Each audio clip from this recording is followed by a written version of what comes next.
तो फ्रेंड्स, आज हम अपनी जो बेसिक ऑफ इन्वेस्टमेंट है उसको कंटिन्यू करते हैं। हमने ये पावर ऑफ कंपाउंडिंग का टॉपिक है जो पूरा कवर कर लिया था। नेक्स्ट आता है what care should one take while investment. Investment करते समय हमें किस बात का ध्यान रखना चाहिए।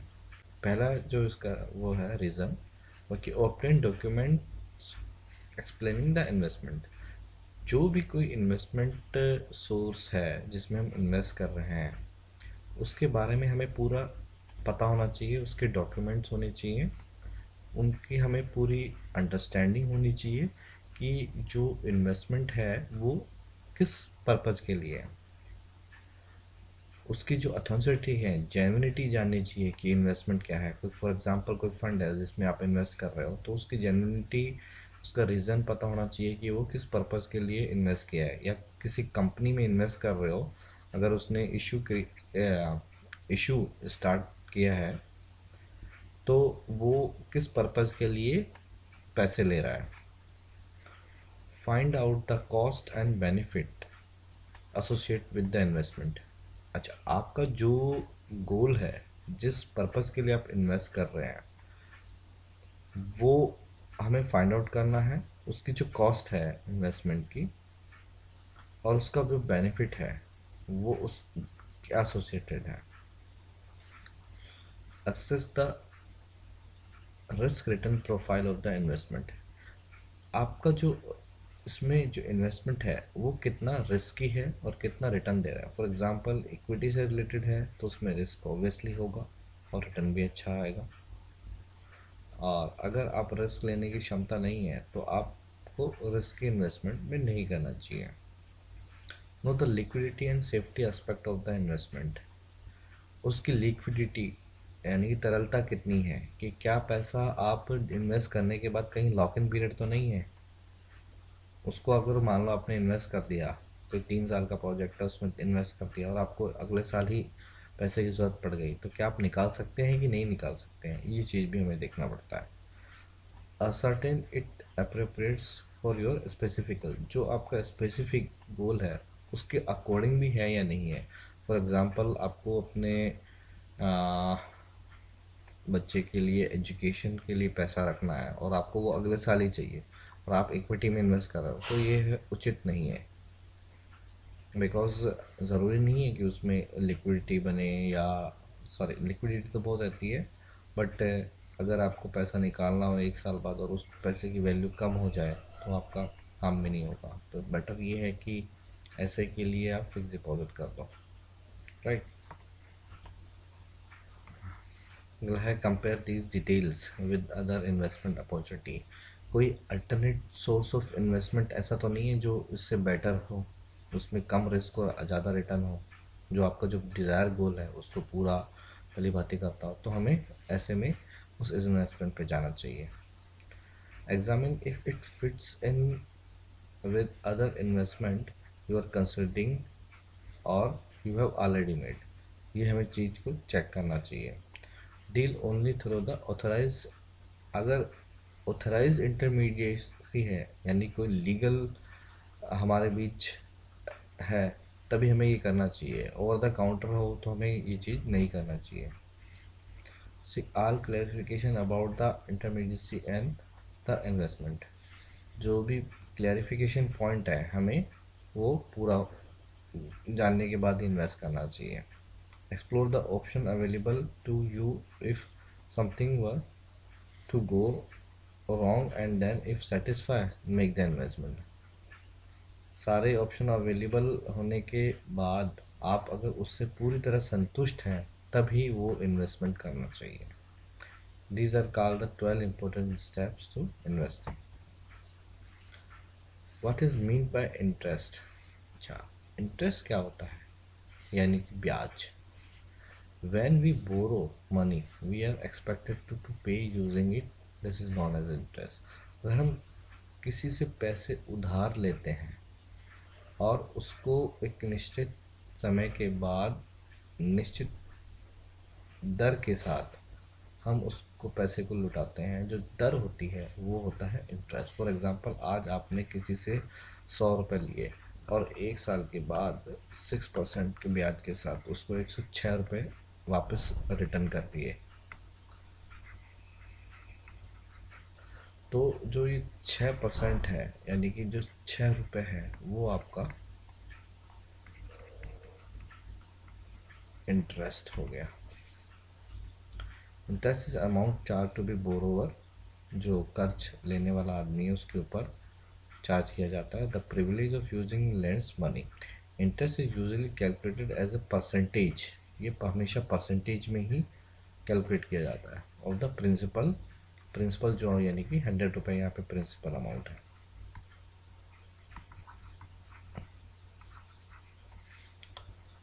The amount of money you borrowed, जो कि आपने 100 रुपये उधार लिए थे। The percentage rate may be fixed for the life of loan.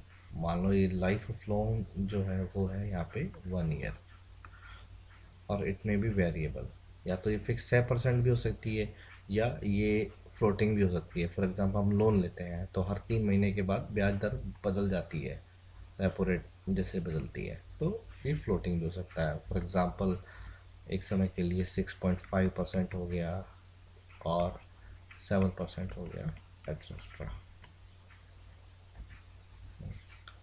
What the factor determine the interest rate. जो इंटरेस्ट रेट है उसको नापने के तरीके, यानी कि मेज़र करने के तरीके कैसे किया जाता है। When we talk about interest rate, there are different type of the interest rates that bank offer to their depositors. जो बैंक है अपने जो डिपॉजिटर है उसको निर्धारित करती है। The rates that they lend their borrowers, the rate at which government borrows in the bond। जब हमने रेपो रेट की बात करी थी वो यही है कि जो बैंक आरबीआई है वो बैंक को किस प्रतिशत पे लोन देती है, वो रेपो रेट होती है। Rates offered to investor in a small savings scheme like NSC, PPF, rates at which companies issue the fixed deposit। इस चीज़ को हम पूरी तरह जब बजट वगैरह के बारे में बात करेंगे तब हम दोबारा इसको डिस्कस करेंगे। The factor which govern these interest rate are mostly economy related and commonly referred as a macroeconomic factor। Some of these factors are demand of money, level of government borrowing, supply of money, and inflation rate। The RBI, Reserve Bank of India, and the government policies which determine some of the variable mentioned above। इस बात पे भी निर्भर करता है हमारी जो economic condition है वो कैसा कर रही है। अभी जैसे कि कोरोना वायरस आया, कोरोना पेंडेमिक में हमारी इकोनॉमी अच्छा नहीं कर रही है, तो लोन की रेट जो रेपो रेट है वो गवर्नमेंट ने कम कर दी। अभी आप देखोगे तो शायद 3.5% के आसपास है, जो कि 4.5 या से कम हो गई थी कोविड के केस में। तो मैक्रोइकॉनॉमिक फैक्टर हो गया, इकोनॉमी अच्छा नहीं कर रही है तो रेपो रेट कम हो गई, ताकि लोग लोन सस्ते ब्याज पे लोन लेके अपने बिजनेस में पैसा लगाएं। तो रेट गिर जाएगी तो डिमांड ऑफ मनी है वो ऑब्वियसली बढ़ जाएगी। और लेवल ऑफ गवर्नमेंट बोरोइंग, ये लेवल ऑफ गवर्नमेंट बोरोइंग मतलब गवर्नमेंट के पास जो पैसा जमा करते हैं उसको हम लेवल ऑफ गवर्नमेंट बोरोइंग कहते हैं। यानी कि जो गवर्नमेंट है वो आम पब्लिक से जो पैसा उठाती है तो गवर्नमेंट बोरो करती है। सप्लाई ऑफ मनी, मनी की कितनी सप्लाई है, अगर डिमांड है तो इंटरेस्ट रेट कम हो जाएगी तब डिमांड बढ़ जाएगी, अगर सप्लाई है तो इंटरेस्ट रेट जब ज़्यादा हो जाएगी तब सप्लाई हो जाएगी। ये दोनों हमेशा एक दूसरे के इन्वर्स प्रोपोर्शनल करना है। इन्फ्लेशन रेट, महंगाई दर भी फिर उसी हिसाब से बढ़ेगी। What are the various options available for investment. अच्छा, इन्वेस्टमेंट के कई हमारे पास क्या क्या ऑप्शंस अवेलेबल है। हम इन्वेस्टमेंट अपना फिजिकल एसेट यानी कि रियल इस्टेट में इन्वेस्ट कर सकते हैं, यानी हमने एक प्रॉपर्टी है वो खरीद ली, और उसमें हमने रेंट है तो रेंट पे दे दिया प्रॉपर्टी को, या हम खुद भी रह सकते हैं। जब उसकी प्राइस बढ़ेगी हम उसको बेच भी सकते हैं। गोल्ड ज्वेलरी, गोल्ड में हम इन्वेस्ट कर सकते हैं क्योंकि गोल्ड के दाम है वो लगातार बढ़ते रहते हैं। कमोडिटी, कमोडिटी में हम इंटरेस्ट इन्वेस्ट कर सकते हैं। ये तो हो गई फिजिकल। कमोडिटी मतलब यानी कि ग्रेन वगैरह, ये तो फिजिकल चीज़ें हो गई। और जो फाइनेंशियल असेट है उसमें आता है फिक्स डिपॉजिट, एफडी हम कर सकते हैं। स्मॉल सेविंग यानी कि पीपीएफ वगैरह, पोस्ट ऑफिस, इंश्योरेंस भी एक तरह का इन्वेस्टमेंट है, प्रोविडेंट फंड, पीएफ, और सिक्योरिटी मार्केट्स यानी कि शेयर्स, बॉन्ड, ये फाइनेंशियल असेट है जहाँ पे हम इन्वेस्ट कर सकते हैं। What are the very short term, अब यहाँ पर बात आ गई है short term financial option available. Short term हम क्यों इन्वेस्ट करते हैं? फॉर एग्जांपल हमें एक, हमारे पास कुछ पैसा है वो हमें फटाफट चाहिए, एक साल के अंदर हमें वापस चाहिए, हम लॉन्ग टाइम के लिए नहीं कर सकते हैं, तो उस चीज़ को हम शॉर्ट टर्म करते हैं। जनरली जो ये शॉर्ट टर्म जो टर्म है वो रेफर की जाती है लेस देन 1 ईयर। आगे हम इसको डिटेल में भी डिस्कस करेंगे। अब शॉर्ट टर्म में हमारे पास कई सारे ऑप्शन आते हैं जिसमें से है सेविंग बैंकिंग अकाउंट। सेविंग, आपकी जब भी कोई सैलरी वगैरह आती है वो सेविंग बैंक में आती है, और जो उसका रेट है अभी, जो इंटरेस्ट रेट है वो तो शायद और भी कम हो गया है रेपो रेट कम होने के चक्कर में, तो 3% है। वो सबसे कम इंटरेस्ट रेट होती है, उसको हम इन्वेस्ट कहीं नहीं करते हैं एक तरह से। वो हमें फटाफट, हमें पैसे की ज़रूरत पड़ी, कुछ चीज़ लेना है तो हम एटीएम में गए, पैसे निकाले और हमें चीज़ ले ली, और जब तक वो बैंक में रहेंगे हमारा 3% के हिसाब से ब्याज मिलता रहेगा। मनी मार्केट, मनी मार्केट और लिक्विड फंड, लिक्विड का यहाँ पर मतलब है कि जो अवेलेबल हो जल्दी से, अगर हमें कुछ पैसे की ज़रूरत पड़े तो हमें हमारे हाथ में कैश फटाफट हमें मिल जाए। Are specialise from form of the mutual fund, that is investment extremely short term fix income instrument. Mutual fund में एक ऑप्शन होता है लिक्विड फंड का, उसमें जो ब्याज दर है वो बहुत कम मिलती है, सेविंग से शायद थोड़ी सी ज़्यादा बट फिक्स डिपॉजिट से कम। तो वो रेगुलर हमें मिलती जाती है, उसमें हम थोड़े टाइम के लिए, 1 महीने के लिए, एक दिन से लेके 1 साल तक के लिए हम उसको जमा कर सकते हैं।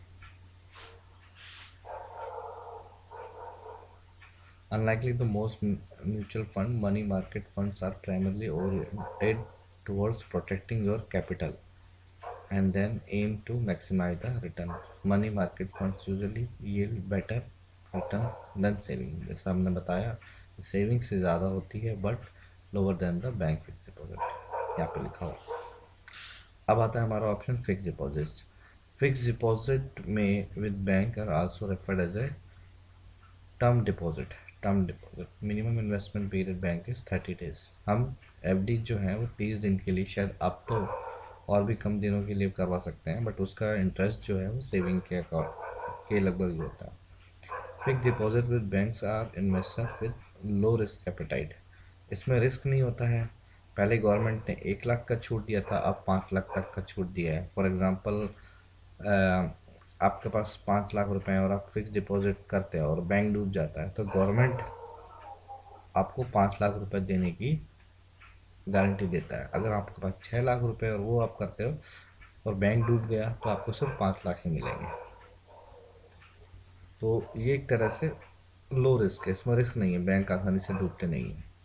And may be consider for 6 to 12 month period for normally interest, और less than 6 month bank is likely lower than. अगर 6 महीने के लिए ही करवाते हैं एफडी तो कम ब्याज मिलेगा, अगर 1 साल के लिए करवाते थोड़ा ज़्यादा मिलेगा, और 2 से 3 ईयर के लिए करवाते तो शायद मैक्सिमम आपको एफडी का रिटर्न मिल सकता है।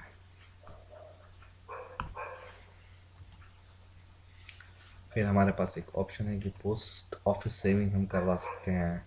पोस्ट ऑफिस में PMIS है, उस स्कीम में हम करवा सकते हैं। PPF है। PPF एक बहुत ही अच्छा सोर्स है जो कि एग्जाम का मतलब है कि जो हम प्रिंसिपल डिपॉजिट करते हैं और इंटरेस्ट मिलता है उस पर भी कोई टैक्स नहीं लगता हमारा। अभी एक long term saving instrument with maturity of 15, हाँ, बट इसका लॉक इन पीरियड है वो 15 सालों का होता है, बीच में हम निकलवा भी सकते हैं। हाँ, इंटरेस्ट रेट पेबल 8%, ये वेरी होता रहता है as per the repo rate fluctuation. अभी शायद ये सबसे कम 7.1 इंटरेस्ट रेट पे चल रहा है, बट रेपो रेट जैसे इंक्रीज होगी तो ये बढ़ भी जाएगा। कंपाउंडेड एनुअली होता है। द टैक्स बेनिफिट आल्सो, तो एक जो एग्जाम्प्ट है वो हमें इसका टैक्स बेनिफिट यानी कि जो 80C है उसके अंदर मिलता है। A withdrawal is permissible every year from the 7th financial year, जो 7वां फाइनेंशियल ईयर है हम उसके बाद पैसा निकाल सकते हैं। Will be limited to the 50% of the balance, but हम पूरा पैसा नहीं निकाल सकते, केवल 50% जो बैलेंस बचता है वो उसका हम केवल 50% ही निकाल सकते हैं। At the credit of end of 4th year immediately preceding the year in which amount is withdrawn, or at the end of preceding year whichever is lower the amount of loan। इसके एक terms है कि हम किस condition में पैसा निकाल सकते हैं, वेदर एजुकेशन है या किसी जो व्यक्ति कोई बीमार हो गया उस अवस्था में हम इसमें से पैसा निकाल सकते हैं, वो हमें प्रूफ देना पड़ता है। उसके बाद आता है company fix deposit. These are the short term 6 month to medium term 3 to 5 years borrowing by companies at the fixed rate of interest payable monthly quarterly। कई कंपनी जो होती है जो पैसा है वो इशू करती है एक फिक्स रिटर्न पे, इंटरेस्ट रेट पे हमें देती है जो कि थोड़ा सा बैंक से ज़्यादा होता है, बट इसमें जो रिस्क है वो थोड़ा सा ज़्यादा होता है कि बैंक तो यूजुअली नहीं डूबते, उनके ऊपर तो रेगुलेटरी बैठी है, बट कुछ कंपनीज होती हैं जो कि अगर अच्छा बिजनेस नहीं कर पाती है तो उनका दिवालिया निकल जाता है, तो उसमें रिस्क ज़्यादा है। अच्छा, बॉन्ड नेक्स्ट आता है। Bond the fix income debt instrument issued for a period of more than 1 year with the purpose of raising capital। The central और state government corporation and similar institute sell the bond. कुछ जो government state governments वगैरह होती हैं, for example Haryana government है, उसको पैसा उठाना है तो वो पब्लिक से पैसा बॉन्ड के थ्रू है, तो बॉन्ड सेल कर देती है और पब्लिक से पैसा उठा लेती है, उसके बदले में उनको एक निश्चित समय के लिए ब्याज है वो देती है। Bond is generally promise to repay the principal along with the fix rate of interest specified the date called the maturity date, for example 3 years etcetera. Mutual fund को वैसे हम डिटेल में डिस्कस करेंगे, बट यहाँ पे जो definition है हम बताते हैं। These are fund operated by investment company which raise the money from the public and invest in a group of asset share and debenture. Direct share में इन्वेस्ट ना करके फंड मैनेजर कुछ सेलेक्टिव स्टॉक्स होते हैं, उनकी study करके उनको अच्छी तरह से देख करके उनमें इन्वेस्ट करता है और एक NAV वैल्यू इश्यू करता है जो कि आपको पैसे के बदले में देता है in accordance with started set of objective. It is a substitute for these who are unable to invest directly in equity, जो कि जैसे बताया कि इक्विटी यानी कि शेयर्स में डायरेक्टली इन्वेस्ट नहीं करते हैं तो वो म्यूचुअल फंड के हिसाब से इन्वेस्ट कर सकते हैं। हाँ, अगर किसी को इक्विटी की या डेट की बिल्कुल नॉलेज ना हो उसके लिए म्यूचुअल फंड एक सबसे बेहतर ऑप्शन है।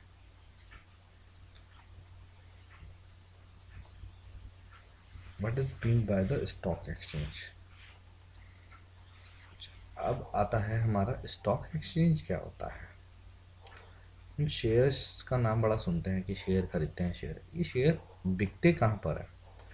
जो शेयर की खरीदारी और बेच बिकवाली होती है वो स्टॉक एक्सचेंज के ऊपर होती है। हमारे इंडिया में जो है स्टॉक्स के लिए, इक्विटी के लिए दो है स्टॉक एक्सचेंज। पहला है एनएससी और दूसरा है बीएससी। बीएससी जो है वो बहुत पुराना है,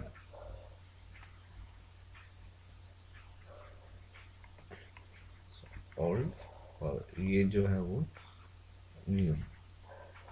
BSc Bombay stock exchange, NSC national stock exchange. The Security Contract Act defines the stock exchange as a body of individual, whether incorporated or not, constituted for the purpose of assisting, regulating, and controlling the business of buying and selling deals in security. Security का मतलब यहाँ पर share से है। Stock exchange could be the regional stock exchange whose area of operation judicially specified at the time of its recognition, or national exchange, which are permitted to have nationwide trading since inspection। जब से वो start हुए हैं तब से हैं जो stocks पे ट्रेड होना स्टार्ट होते हैं। NSC was the incorporated national stock exchange. इनकी चर्चा हम बाद में करेंगे, हम लाइव एग्जांपल भी दिखाएंगे आपको कि एनएससी कैसा होता है, बीएससी का क्या मतलब है, एनएससी में कौन से लिस्टेड शेयर्स होते हैं लार्ज कैप के, बीएससी में कौन से होते हैं, जिसको सेंसेक्स बोलते हैं, जिसको हम निफ्टी बोलते हैं। इनकी चर्चा हम बाद में करेंगे।